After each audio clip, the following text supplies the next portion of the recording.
Hi everybody, this is Judy at Judy in the Kitchen. Today we're talking about apples, and I have a list of tips and ideas for you that can be helpful when you're using apples. This list is kind of long, so I broke it up into two parts, and this is part 2. I'll have a link to part 1 below in the description box.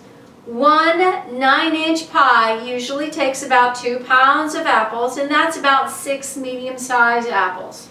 If you have a selection of apples being stored, whether they're out of the refrigerator or in the refrigerator, if you notice that an apple has a bruise on it or some sort of damaged area that's starting to age and starting to rot, you want to separate that apple from the others because it will cause the other apples to age faster. So you don't want that to happen. So go ahead and separate the apples. Use that bruised up one as quickly as you can.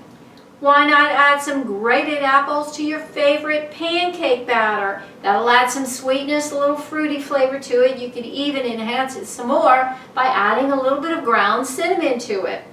Why not top some fresh apple slices with your favorite nut butter for a wonderful filling snack? Here's a fun idea. Why not use fresh apples as place markers if you're having a party? You could cut just a little slit in the top and make a name tag for it and put that down just slightly into the apple and put that as a place marker on a table, and it would be a fun thing and an easy part of the meal for you.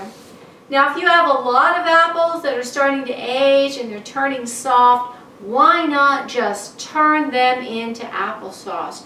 You could just simply peel the apples and cut them up into a pot, add a little water, a little cinnamon, a little sweetener if you want, and then cook them until they're soft and they mash up really easily, and you'll have some easy homemade applesauce that way. Why not add some cut up fresh apples to any green salad that you have? Make a fruit-based salad dressing to go with it, and that will actually enhance the flavor of the salad all the way around. Now, if you have to cut up some apples in advance and they need to sit for a little bit, you know that they're going to turn brown, and one way to help to prevent that is to place those apple pieces in a bowl of cold water with some lemon juice in there. It does not need to be a lot of lemon juice, just a tablespoon or 2 in there. Or if you have some vitamin C powder, you could add just a little bit of vitamin C powder to that, and should work wonders for you just as well. Well, I do hope this helps you out. Take care. Bye for now.